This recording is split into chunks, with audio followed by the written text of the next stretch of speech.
Batter up. Rob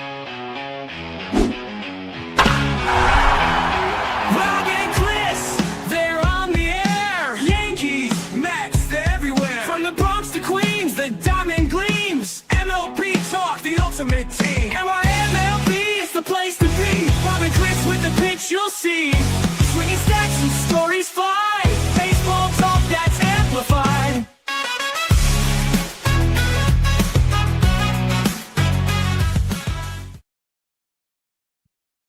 And welcome to a new episode of NYMLB Talk with your host Rob and Chris as we cover Mets, Yankees, and all of Major League Baseball.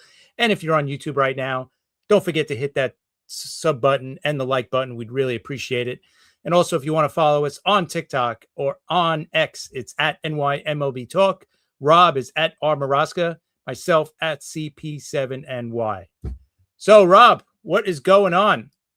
Chris, is it April? Because I wish it was April, the way the Mets have been playing recently. Too bad it's towards the end of August, because all of a sudden, after the trade deadline, the Mets get energy and they're winning. What's going on in Flushing? I don't know. I seen it. They're 9-3 since the trade deadline. That's pretty good. If they keep this up, you know what? Maybe they could get back to 500 but by the end of the season. And who knows, right? You never know with baseball, as we've seen with Boston, right? They were out of it 2 months ago, and then they had that great month, but now they're coming back down to earth. Yes, so you just really never know with baseball, especially this year. It seems like in the American League, we know it's totally wide open. But in the National League, yeah, you know what? You still got a lot of teams to pass just to get back into it. But at least you're playing well, and there's something that you're building. And, you know, this team is building something for next season, right? You know, it's going to be different. There's going to be some new faces as well next year, whenever that season starts.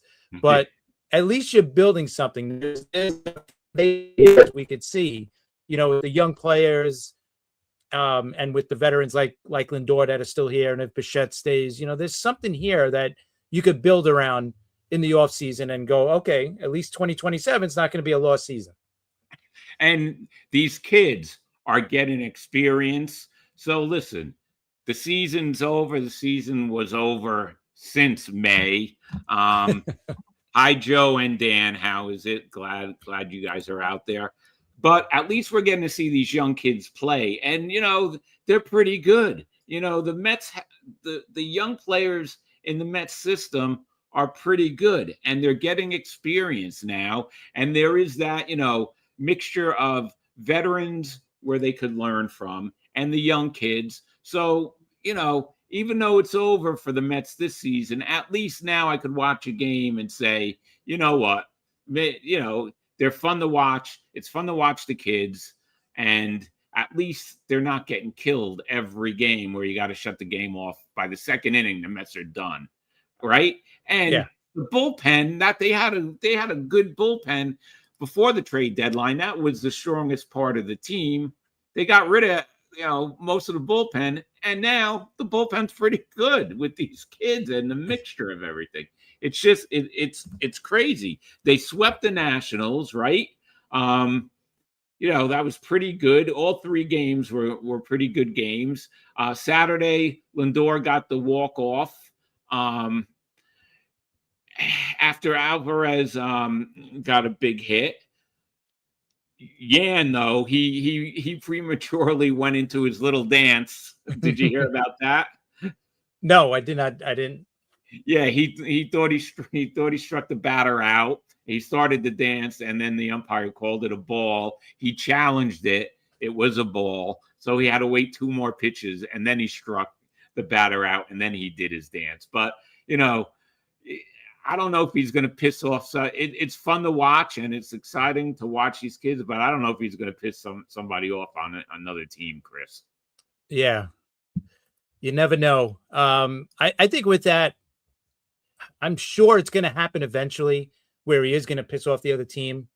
I think eventually it's going to happen, but right now, you know, the other teams are probably not bothered by it because of, okay, that team is not really in the playoff race, so they could do whatever they want. But if he Right. does, if he's back next year and the Mets are a lot better and then he's starting to do that, yeah, someone might, think he's being shown up at some point, and you never know what could happen. So, And yeah, and Dan, thanks for bringing that up. You did, and Young looks like a guy who wants that first baseman job. And Hernandez, I'm telling you, all throughout yesterday's broadcast and other broadcasts, Hernandez is like praising him. He's like, oh, his fielding, he's pretty good.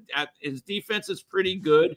He's hitting. I think the Mets are going to they're going to have a decision to make, because this guy looks like he wants that first base position. And Dan has been saying it. And Dan's a big Yankee fan, but he's watching Mets too. And Chris, for Hernandez to praise you, I mean, it doesn't get any better than that. yeah. And you know what? You guys need a first baseman, Yeah. right? I mean, Polanco is not, No. I think we've gone over this. He's not a first baseman, and he's not even hitting right now. So forget about it. So you guys could use a first baseman, and sure, why not? Maybe add a guy who hits from the right-hand side as a first baseman and kind of platoon it next season. But yeah, I think you guys found a keeper here. The one bad thing I was reading, their one prospect who is a first baseman, Ryan Clifford. Yeah, Clifford. He is one. This is crazy. He's won for his last 41 in the last 11 games, and he has 26 strikeouts in that span. So maybe he's not the future. So this kid, Young, this guy might be the answer at first base. I think it's great. He's, he's seen the opportunity and he's taken it and he's running with it, obviously. So yeah, he's definitely going to be a player next season. And he's probably going to be your starting first baseman unless they make, and I'm sure they are going to make trades next year. They got all these prospects in the trades that you guys did at the trade deadline. So yeah, I'm sure there's going to be trades made, but this guy Young has definitely put himself in, right in there for the first baseman job next year for sure. Yeah, and like you said, they've been 9-3 since the trade deadline. They've won 6 out of the last 7 games. They have the they have the kids playing pretty good. The defense has looked better than that team that made all those errors that one night not too long ago, which is good. And the Padres come into town. Do you have that one picture? Yes. Okay, and it looks like Puppet Bill's all ready for the Padres to come into town, Chris.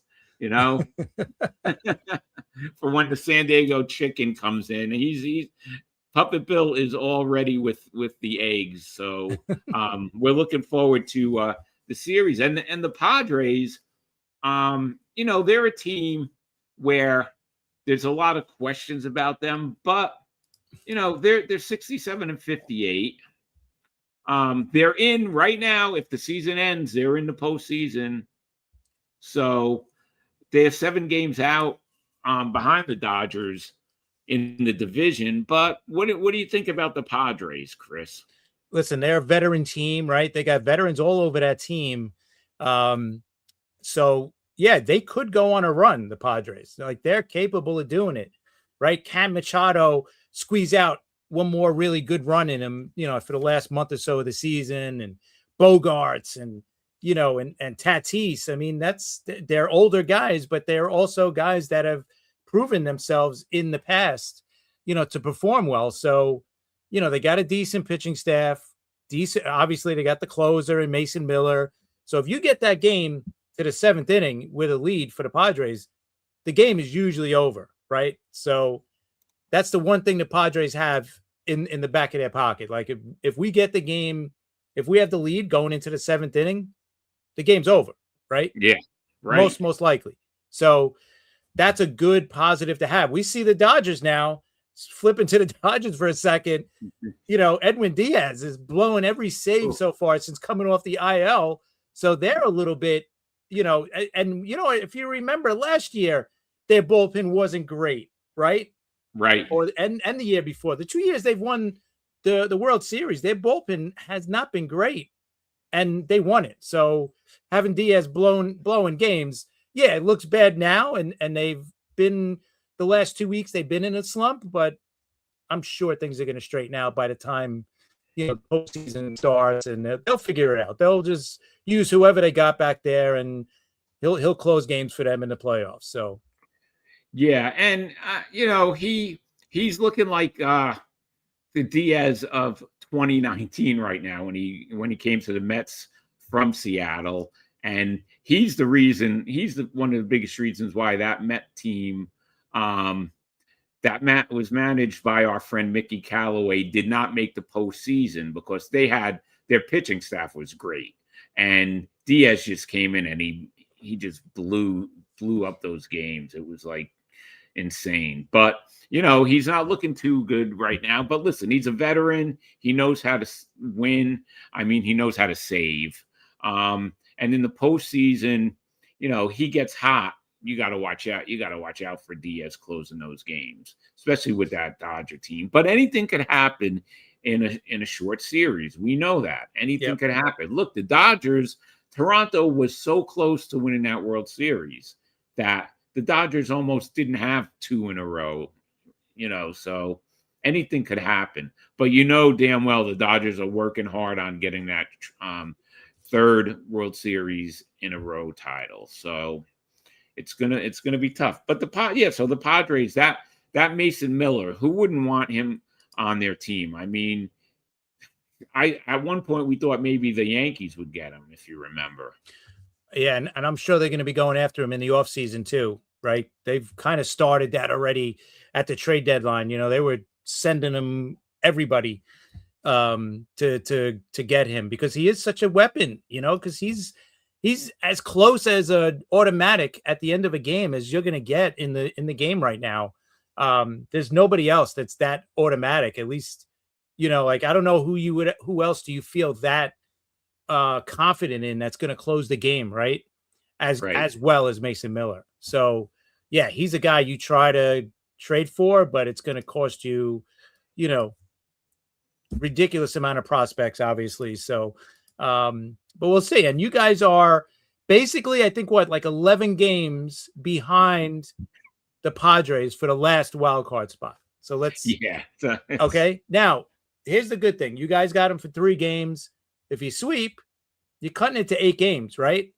And I think going into September, if you could get it to single digits, 7 games, 8 games, you know what? I think that puts you guys in, hey, we got a shot. It's going to take a miracle, but at least we got a shot.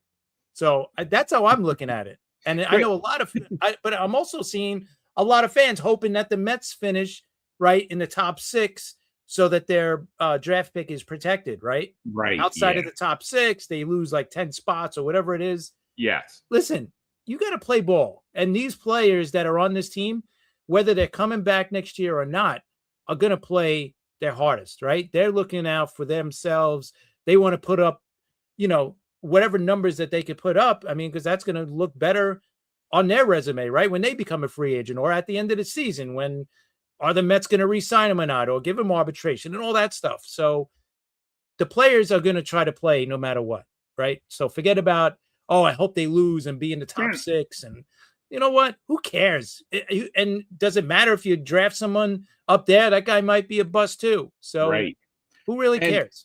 And the players aren't thinking that way. They don't care about that. Yeah. It's fans basically thinking that way. And you're right. How many busts have the Mets have? Not only, all teams have, but the Mets, this guy's he's going to be a superstar. Okay. I could go down the list of Mets that, their draft picks were supposed to be superstars and they turned out to be, nothing. So you can't think that way. You got to play to win. And the one question, and we've talked about this a lot all season long, is Bo Bichette.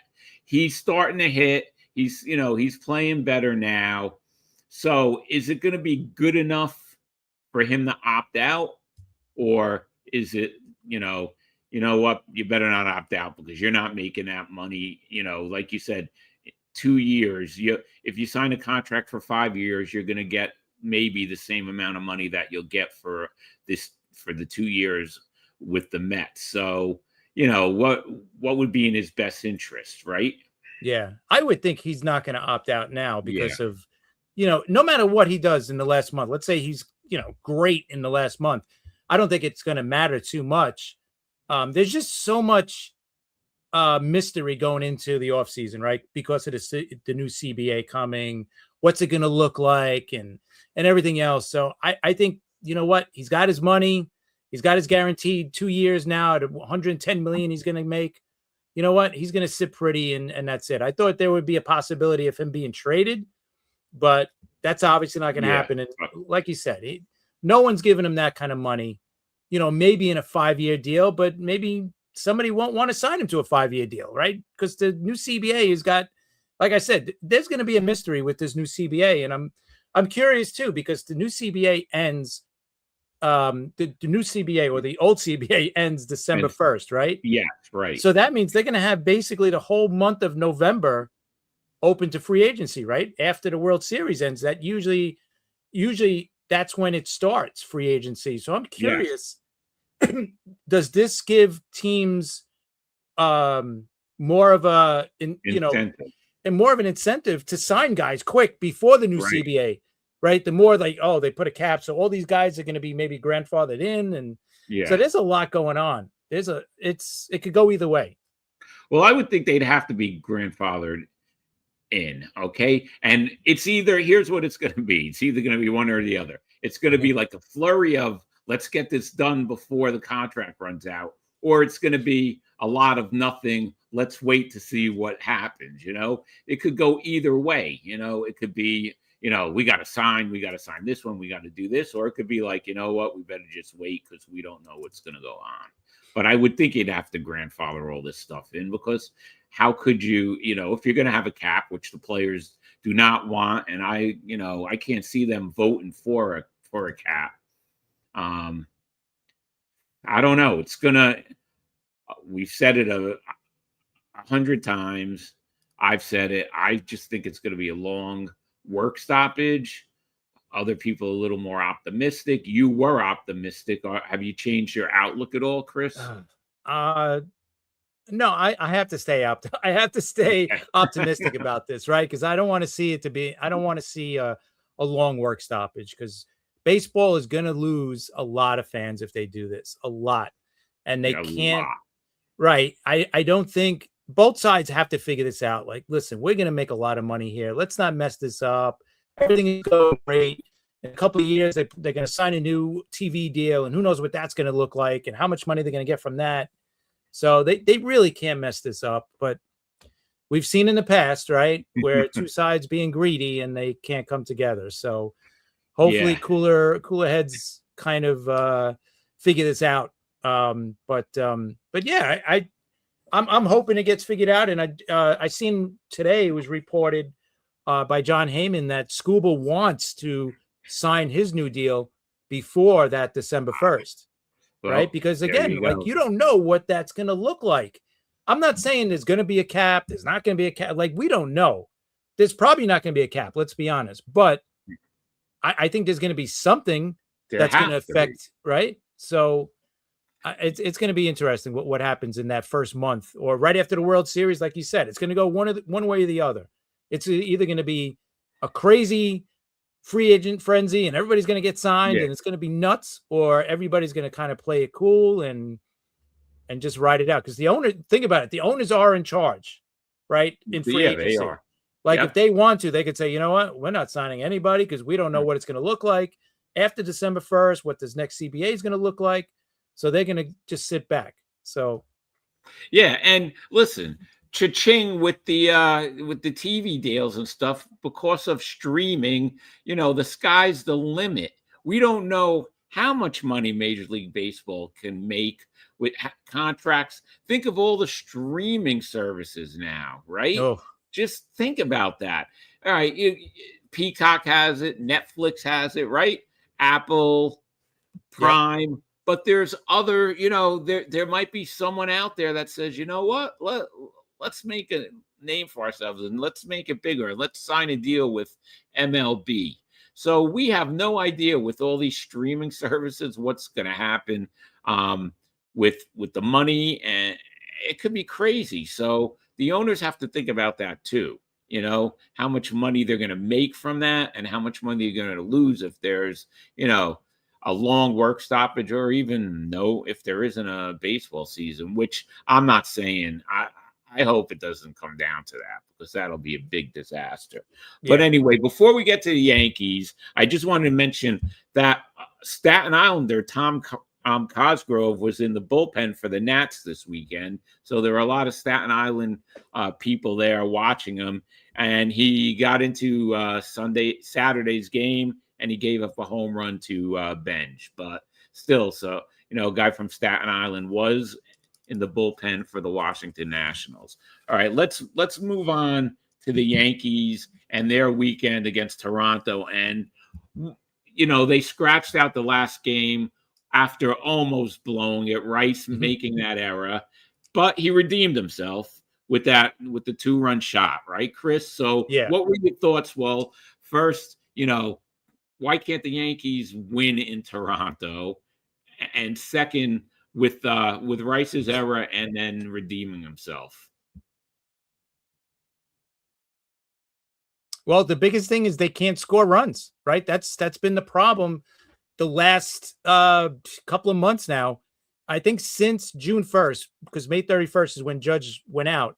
Since June 1st, they're like one of the worst teams, if not the worst team offensively, right? And it's amazing how bad they are, because they're getting great pitching. If they were able to just score some runs, this team would be running away with it right now.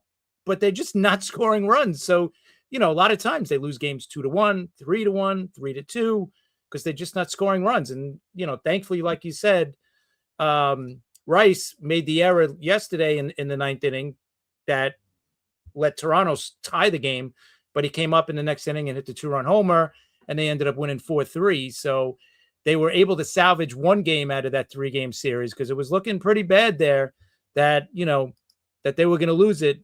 And right now, like as bad as they looked, they're right now they're 500 against Toronto this season. Yeah. So I'll take that, after last year with how bad they were against Toronto. So 5-5, I'll take it. I think they got one more series with them in, at Yankee Stadium. So we'll see. I think next week. Yeah. Next week they got a series with them at home. So, but the big thing is now they travel to Baltimore, where they usually play well, but Baltimore's been playing great, and they're in the they're actually in the wild card now, right? I mean, that's another team. A couple of months ago, people were writing them off, and I'm like, you can't write anybody off in the American League. I mean, maybe you can write off the Angels, the A's, and maybe the Royals, but other than that, you can't write off anybody right now in the American League. I mean, it is super close with the with the wild card now, because the wild card is so wide open. Nobody's playing well in the American League. I mean, from bottom to top, you're talking like 3 games that separates, the final wild card spot, which is Baltimore, and they're 61 and 63. So right now we would have the first time ever a baseball team making the playoffs with a sub 500 record, which is kind of embarrassing. Yeah, it is embarrassing, but let's think about what the Orioles did this weekend. They're going for the sweep today against Tampa Bay. They took the first 3 games, so our friend Matt is got to be happy about that. Yes. And it's in Tampa too. Like we always talk about how hard it is to win at that place, and now they're going for a 4-game sweep of these guys. Yeah, so the Orioles have looked good this weekend, and they're right back into it. So like you said, that American League, nobody's out of that practically. I mean, unless you're the Royals or the Angels, but everyone else, it's unbelievable. And Tampa, the Yankees, even though they only won 1 game, they made up a game against the Tampa, because Tampa lost 3. So that was a good weekend for the Yankees, actually. Yeah, it worked out, thankfully. I mean, and they got some good news. I mean, Bellinger is going to start his rehab assignment by the end of the week. First, it was supposed to be Wednesday. Now it's pushed back to like Thursday or Friday. But at least that's good. And hopefully, he'll be back playing with the Yankees on their next homestand, which is next week. So that would be great to see. Yeah, Dan, too many men left on base. It's so frustrating to watch the Yankees right now well, not right now, but for the past like 2 months, it's been horrendous baseball. Just making stupid mental errors, just at least moving the guy over, just something. And they're just not able to do it. You got to grind out runs no matter what. And I get it, without Judge, without Bellinger, without Stanton. Yeah, it was going to be a less offensive team, but this is ridiculous. These guys are just not at all.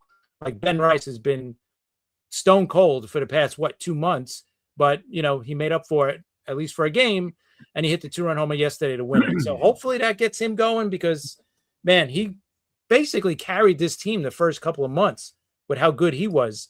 Even after Judge got hurt, he was still pretty good. But since the All-Star break, and everybody's going to start saying because he was in the home run derby, that ruined his swing. I don't buy that, because it doesn't happen to everybody. The only time people mention that is when a guy slumps after a home run derby. So I'm just not buying it. But yeah, this is a big series for the Yankees against Baltimore. I don't think anybody considered this to be a big series a couple of months ago, but now it becomes a big series. And now at the end of the year, they play him again in the last series of the season. Yeah, so right. This might be, I think, listen, the wild card is going to go right down to the last week, the last game of the season in the American League, at least. I don't know about the National League. National League, maybe, but American League, without a doubt. Like, we're not going to know matchups till, the last out is made in the season. You're right. And I don't understand, like, why didn't the Yankees go after Luis Torrens, try to get him from the Mets? The guy's been hitting. That's one I don't understand what the Yankees were doing about catching. They need, especially they need more pop in that lineup right now. And like you said, that's what's costing you guys the games, because the pitching has been excellent. Just can't score a run. So I don't know what they were doing. They got the one bat in the, during the trade deadline, but that was it. I don't know. I really think if they would have went for Torrens, that would have been, pretty good for them. But they didn't do it, Chris. Hey, it definitely would have been an improvement over Ali Sanchez, who we got now as the right-handed catcher. But I think a bigger miss was not getting an arm or two for the bullpen, right? Because you could see the bullpen is just being used every game. And it's like every game is a close game. So you can't even sit one of your better guys, right? But because it's a close game, so now you can't throw in, De Los Santos or whoever, it's the bottom of the bullpen, whether it's Ryan Yarbrough. You got to use your high leverage guys every single game, and that's a bigger problem because these guys are getting burnt out. Maybe I'm hoping if the Yankees start scoring runs, they could start sitting these guys a little, not sitting, but not using them every single game. Hedrick is like, he's in every single game. It seems like they got to get him in because they need big outs in that 7th, 8th, and 9th inning because the game is tied. The game is 1-0, or 2-1 or some, ridiculously close game. So that's my biggest issue, but we'll see. I mean, like I said, with Bellinger coming back, hopefully next week, I think he'll help at least defensively. At the very least, he's going to obviously make the defense a lot better. But it'll be good to get his bat back in the lineup. But he was struggling too when he got hurt. So there's no guarantee he's going to come in and and light the world on fire with his bat. But he can't do much worse than what's out there. So you're right. And I forgot to mention something. What do you think of the Mets' new closer? Senga. Hey, I mentioned Senga might close, right? I mean, maybe you lose him. And so far, he's been okay, right? Yeah, he has 2 saves this weekend. He has the 2 pitches, the fastball and then the ghost forkball, right? And he's, he wasn't too happy about having to go to the bullpen and become a closer, but so far the guy has 2 saves this weekend. So, that's that. I just thought that was pretty funny. And you never know. Like, this makes him more attractive for a trade in the offseason. If that's, if that's the way they go. I don't know. Maybe they'll keep him in the bullpen now. But I think at this point, why not? Like, now's the time to try things, right? The Right. season is, you hate to say it's over, but it more or less is, right? It's going to take a miracle Yeah. to get it into that last wild card spot. But you know what? Give it a shot. And so far, it's working out good, and good on him. He may not like it, but it might be opening the door for other opportunities for him. Maybe not with the Mets. Maybe the Mets are going to trade him in the offseason, but at least they'll get something for him now. So I Yeah. think it's Well, not bad. we'll see how he continues in that bullpen, because I don't know when Devin Williams is coming back, and it doesn't even matter if Devin Williams comes. You know, Don't come back. um, yeah, don't come back. Anyway, talking about the Yankees, we talked about it last week. They had Old Timers Day, and Tommy John sent a letter to the fans, basically saying goodbye. And, it was a touching letter. And then, unfortunately, Chris, Tommy John passed away at the age 83.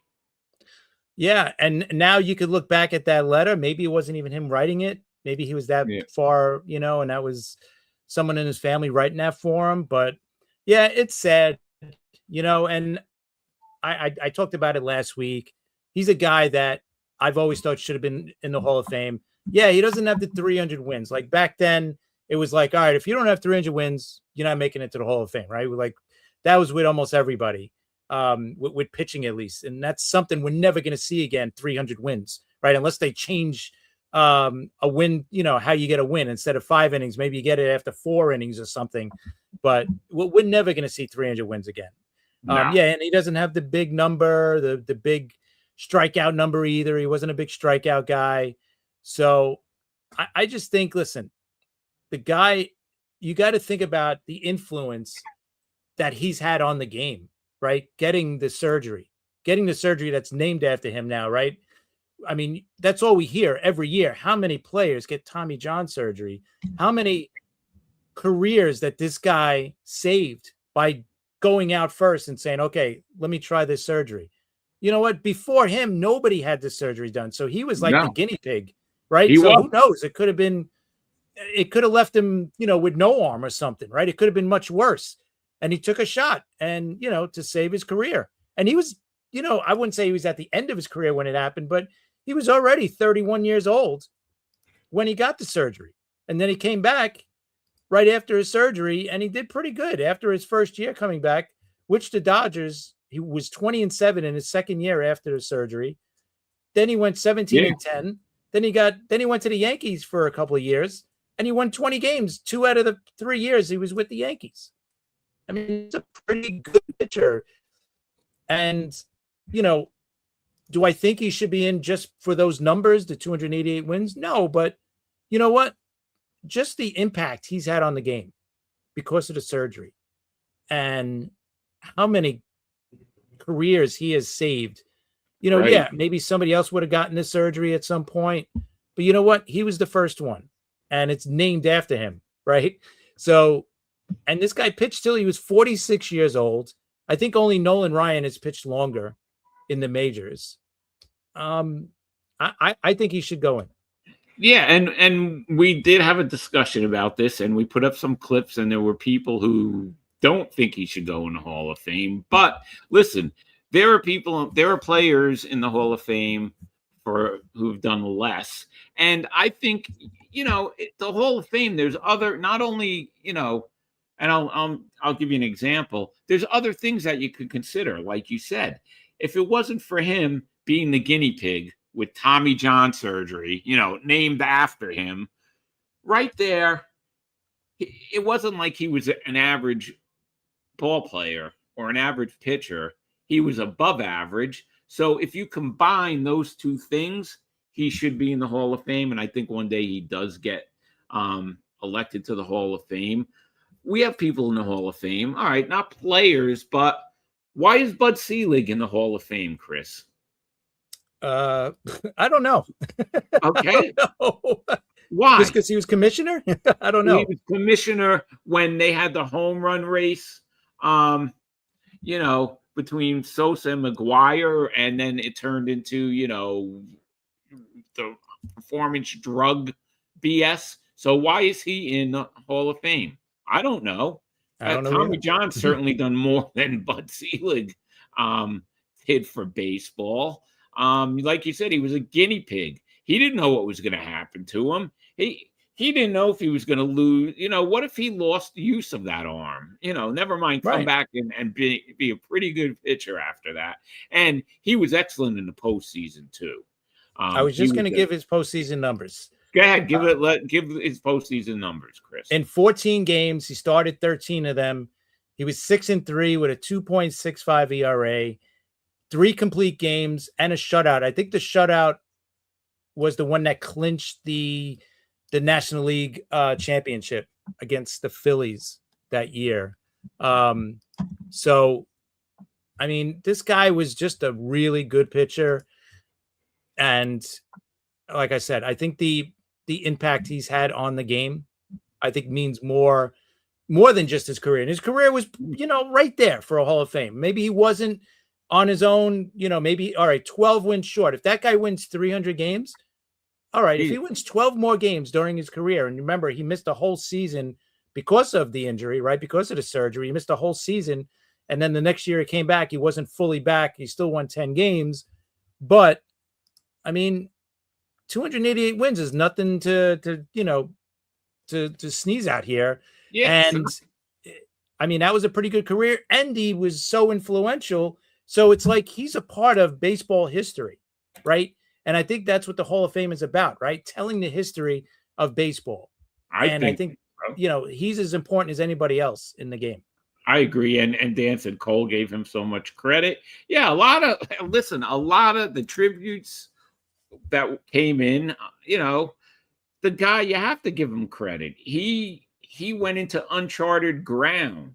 Pitchers' careers were done once they had that injury. That was it. It was over. And now, like Chris said, how many careers have been changed? Now, every year, we've never seen so much, and we're definitely going to have a sports medicine doctor on soon because we got to talk about this stuff. I mean, definitely. How many kids have Tommy? We never heard of this. Now kids are getting it. You're right. Kids like teenagers getting it, before they get into high school or, it's insane. And it's almost like it's nothing now. It's like, oh yeah, he's getting Tommy John. Years ago, it wasn't so commonplace, right? And especially before him, it wasn't around, but it wasn't like what it is now. I mean, now it's like a common thing. It's like, oh yeah, he's going to get Tommy John. He'll be back next year. He's going to be out a whole season, but it's just unreal. And it's all because of him when you think about it. So yeah, and the guy deserves to be in the Hall of Fame, and we will debate anybody on this show because we had some people on TikTok who said that he didn't belong and he was average. And we said, well, you could come on our show and talk about this. And of course they declined. So, but anybody who wants to come on the show to talk baseball or debate anything, they're welcome, Chris. Yeah. And listen, I totally respect Me too. The person's opinion about not putting him in the Hall of Fame, right? Because he doesn't have the 300 wins. And yeah, when he pitched, did I think of him as a Hall of Famer at first? No. But when just the impact that he's had on the game should get him in there, and to me, the Hall of Fame is exactly about that, is about telling the story about baseball. And that is, to me, a part of baseball. And that's why when you get into the steroid guys, that's a whole other discussion. But you know what? They were part of, the story of baseball. So, maybe we could have a discussion about that, but yeah, maybe to have a steroid wing of the Hall of Fame. I don't know. Yeah, why not? And then, it gets into, then we get into Pete Rose and Shoeless Joe Jackson, which I think Shoeless Joe Jackson, and you talked about this, right? Is it you did the show with Jason about the Black Sox, right? Yeah, the first one on Bullpen Sessions, which people got to check out. Bullpen Sessions, it's called. It's great. And Shoeless Joe Jackson, I just think he didn't know what was going on. Right. Yeah. So I think, listen, when you look at his numbers for the World Series, it didn't look like he was, Well, he was not playing well. throwing. Like, yeah, he hit like 400 or something, or 367, whatever it was. So he And definitely should be in, and yeah, at least it, he's not on the suspended list anymore, right? yeah, not in. No, they're So I not think on he it can get anymore. voted in eventually, like on one of those Yeah, veteran committees. So let's see. I mean, who knows? Maybe we'll see him and Pete Rose get in one day. never know. And Joe Dell says he agrees with you. That's why it's called the Hall of Fame, not the Hall of Stats. Okay, that's pretty. Joe Dell, that's a pretty good line. Oh, we just have breaking news from Major League Baseball. The Padres have been sold, Chris. Major League Baseball approves Padres sale to Jose E. Feliciano and Kwanzaa Jones. So that means that the Padres are going to have new ownership, and we'll see what direction they take the Padres. It was a unanimous vote by the owners. I think that's great. Get new owners in there, and let's see what happens now. Are they going to keep the GM? What's that? Who's that? AJ Preller. That guy's always wheeling and dealing, right? That guy's always making trades, but Yeah, it hasn't, equaled into a World Series yet, right? They always come up, you know, every season, whether it's in yeah, the playoffs or not even making the playoffs. So I'm just curious what they do with this team. Are they going to come in and change things and bring in their own crew, their own guy, their own analytics? Who knows? So I'm curious to see what happens. And it's such a weird season to do it, yeah, this next off season, with all the changes going on. This might actually be the best time to do it, right? Because you're going to have the new CBA one way or the other. So, right. when a new, to bring in a new GM, a new, manager, new everything, maybe this is the right time to do it. Yeah, I agree. And listen, it can't be any worse than it was. And it's not for, like you said, he was wheeling and dealing. It's not for them not trying. I mean, come on. They traded for Soto, right? They signed Machado. They did a lot, but it just hasn't worked out for him. And it's hard to believe that the Padres have never won a World Series. I mean, Yeah. they just never won a World Series. So something's definitely gotta change. They were in the World Series in 1984. That's the one that they lost to Detroit 4-1. And then in 1998, they lost to the Yankees. The Yankees swept them. So they've only won one World Series game in their history. Right. So something's got to change. It's not Hey, for at least lack they've of been trying. to it, right? At least they've been to the World Series. You got to give them that much credit.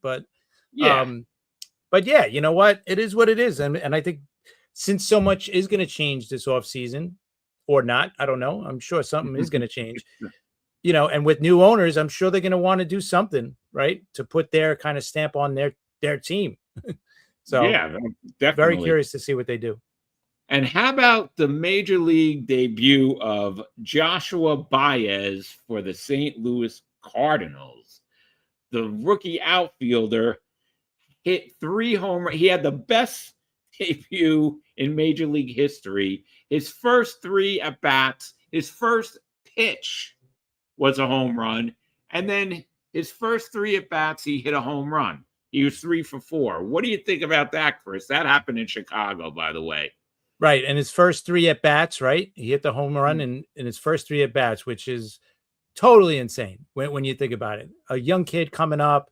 And I did see something on social media where one of the guys from FAN posted it, that it was another Met prospect that they traded away, and it wasn't. It was a different buy it, whatever. So that's kind of embarrassing, for a guy on WFAN to do that. That's pretty embarrassing. Let's talk about that for a second, Chris.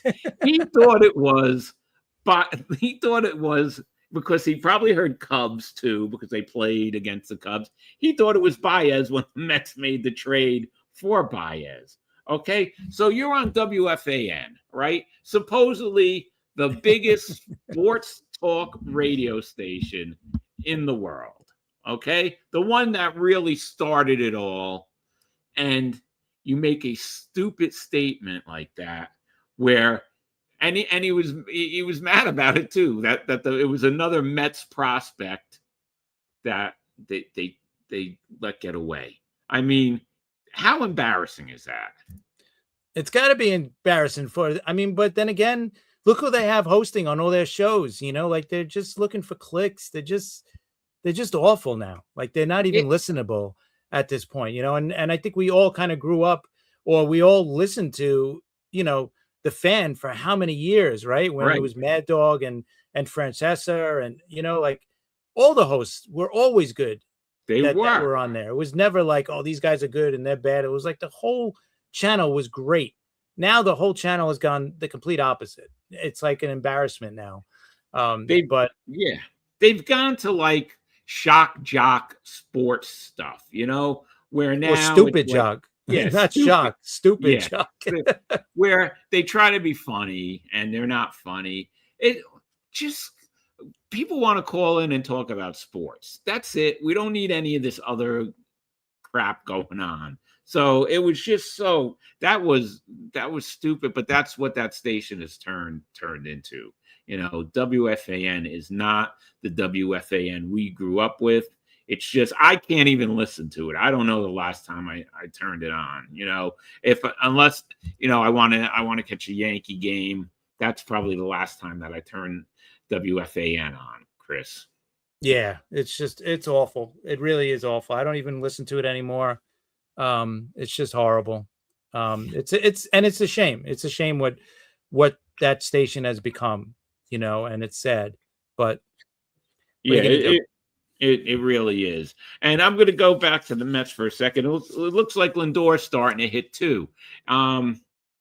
Chris, it's just a little too late for all of this, but at least they make it interesting because people, you got to think about the people who have spent their money already, right? On the tickets. And, you got to go. And Nick, sports radio is so tough to listen to in general now across the board. Guys say things just to get reaction. You're right. And that's why formats like all of ours is working and people are watching, podcasts and stuff and listening to podcasts because it's different. It's like Nick said, it's, and it's more, I think it's more authentic when you listen to fans podcast, like ours or Nick's, right? It's more authentic. It's more coming from the fans' point of view. It's more coming from just honest baseball talk, not just we're not saying things to get clicks or to get, for someone to be like, oh my God, I can't believe that guy said that. That's so outrageous. No, I don't think any of us say things like that to get that. If we say things that you think is not right, I totally respect that because, we're not going to agree with everybody out there and not everybody's going to agree with us. Right. So, it is what it is with sports talk, but it's just awful. Yeah, it is. It really is a shame. And I wanted to bring up that former White Sox All-Star Tim Anderson retired after 10 seasons in the major league. He was a two-time All-Star.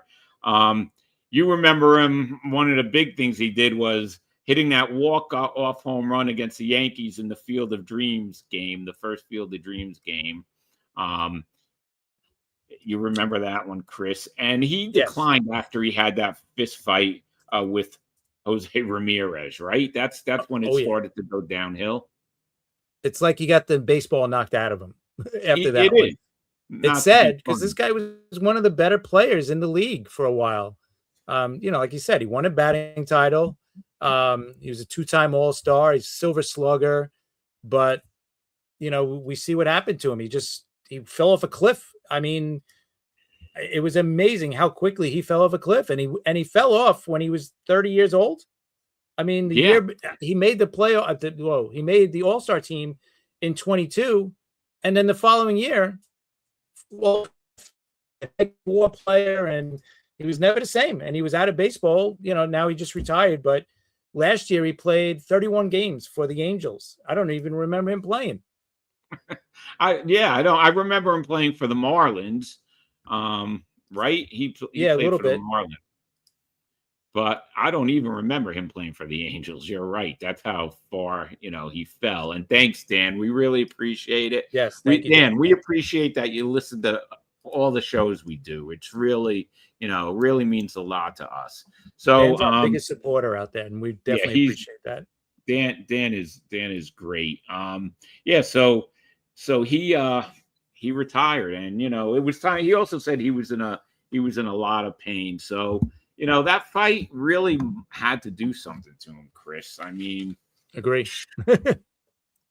and Nick says Anderson stumbled away from the game. He wouldn't even say he walked away. Yeah, he did. You're absolutely right.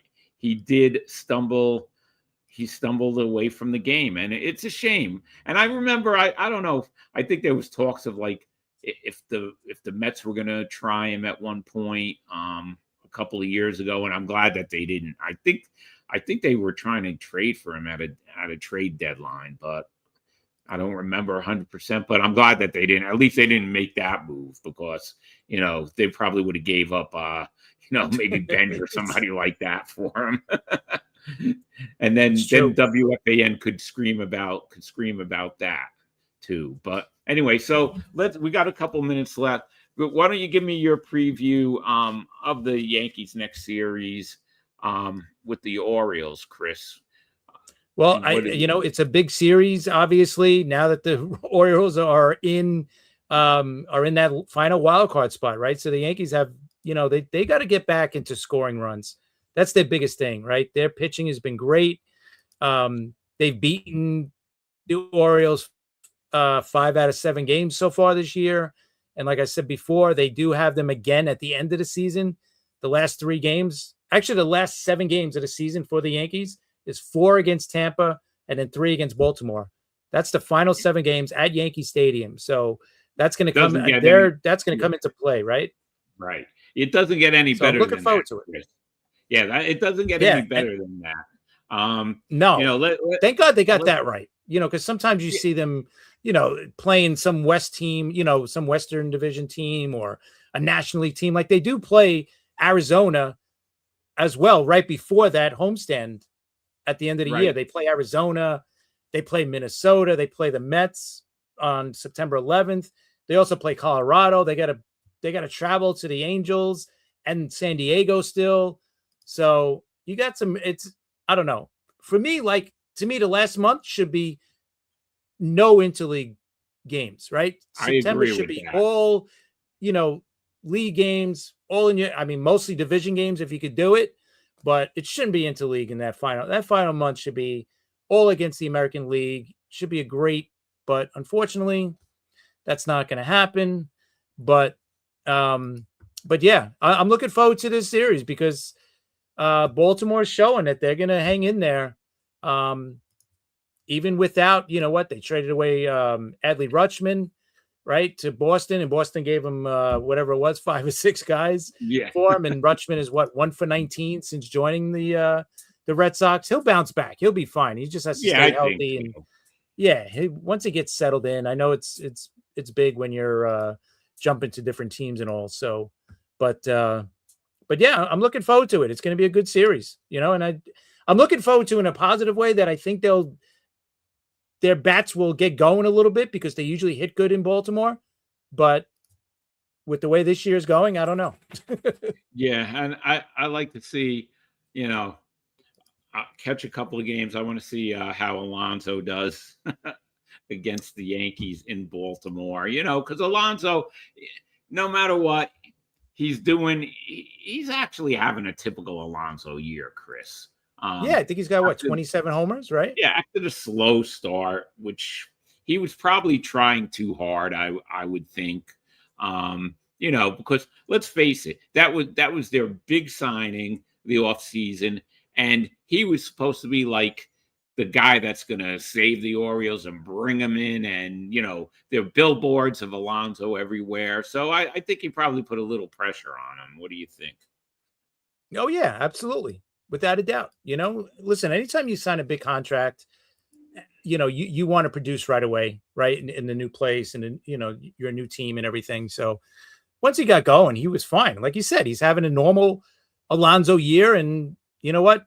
We've talked about it. He should have never left the Mets, right? They should have figured it out. So, but yeah, and listen, and this is a big series for the Mets. I know you guys are gonna think I'm crazy, but listen, if they sweep them, they cut this wild card lead down to single digits. Yeah. That's pretty amazing. Listen, listen, I know it's going to take a miracle for them to make it to the playoffs, but you know what? It starts now. You know what? Yeah, if you get swept, yeah, it's done, right? You're going to be down Yeah. 14 games or whatever it's going to be. So yeah, definitely not. But it starts now, and you know what? The Mets got a tough schedule, like more or less the rest of the way, right? After the Padres, they travel to the White Yeah. Sox, then they come home to play Milwaukee, Houston, then they go to Tampa. They got home against San Fran, so that's good. But then you go to Miami, the Yankees, Baltimore, the Phillies, Texas, Washington. That's all tough games, you know? So, but it starts now, right? This is it. You guys have won, what, 9 out of 12 since the trade deadline. You know what? Keep it going. You know, you never know. You never know in baseball. You know, with Nick, right? With his Red Sox. I kept saying, like, you never know. It's too early to right? It's getting late for the Mets. I agree. So It's I'm not very saying, late. but Very it's late. going to take more than a miracle here. But it starts with this series, right? To me, it's a big series. It's almost like a last ditch effort by the Mets this series. Because if they could win, sweep, hey, you know what? We got it down to 8 games. We got a shot here. You know, then maybe you get that momentum going, and who knows? Yeah, but Chris, right now the bullpen is just. Oh, let's see what Nick says. You did, but never expected that. I listen. I didn't expect the month that they had. I'm with you. Trust me, I'm with you. But I'm just saying, and especially in the American League, like how wide open as it is. But the National League for that final wild card spot, it's kind of wide open right now. So you never really know. Yeah, you never know. Yeah, that's right. And Nick, for everybody out there, is the host of our show on Wednesday nights at 9 p.m. Clearing the Bases. So why don't you check us out Wednesday nights at 9 p.m. if you haven't checked it out. It's a lot of fun. There's a bunch of us on, and it's just good baseball talk. Sometimes we'll throw in some game shows, right? Yeah. Or So some all trivia. right. Let me ask you quick, Rob, since we're at the end anyway. Okay. Like, if they sweep the Padres, how are you going to feel after that series? Are you going to be like, Oh, yeah, right, that's great, but aren't you going to start thinking, hey, wait a minute, we got a shot here? Soto might be back next week, right? Or pretty soon. He's already running around, and so we might see him back. So okay. Here's the thing with me. Now, the old Rob would have been like, and no jokes out there, you are old. The old Rob would have been, yeah, you know what? Yeah, they have a shot, blah, blah, blah. But the problem is they traded away the bullpen. Right now, things are working out, but I don't know if Senga could be a closer. I mean, right. let think about that. He has and the Mets would be in first. That's a good one, Nick. Just about. I think just about how bad the American League is. But listen, would I be happy? Yes. And yes. See, Weaver, Dan's talking about. And that's what I said. They should have never traded. But they did get an excellent prospect. Okay. So we'll see what happens with that prospect. At least they got somebody for Weaver. I have to say that. But we'll see what happens. If they sweep the Padres, I'll be happy. I'm watching the games. I've been watching them, even though they've been losing. I've watched the games, and it was, I couldn't sit through them, but I forced myself. Now it's at least a little more fun. So yes, I would be happy about it, but I just feel that the bullpen isn't that great. Senga, I don't know. If Senga gets 5 or 6 more saves, then maybe I'll be saying something differently. But right now, it makes me so nervous to see Senga out there. You have a better chance of seeing DeGrom, Alonso come back to the Mets than you see him make. Okay, Joe Dell, go 86 Mets. All I'm going to say is you never know. You know what? After the Padres series, you never know. Then you could start. I think at the end of this series, right? Whatever happens, if you sweep or they sweep you, you'll have a better idea. At least you're right. Right? If you get swept by the Padres, you're like, all right, season's over. We're 14 out. We're done. But if you sweep them, you're down by 8 games. You could start saying, hey, you know what? We're still alive here. We're still alive. we got a pulse. It may not be the strongest pulse, but we got a pulse mathematically. But right. All right, let's end it right there, Chris. You have anything else? End it on a good note. Okay.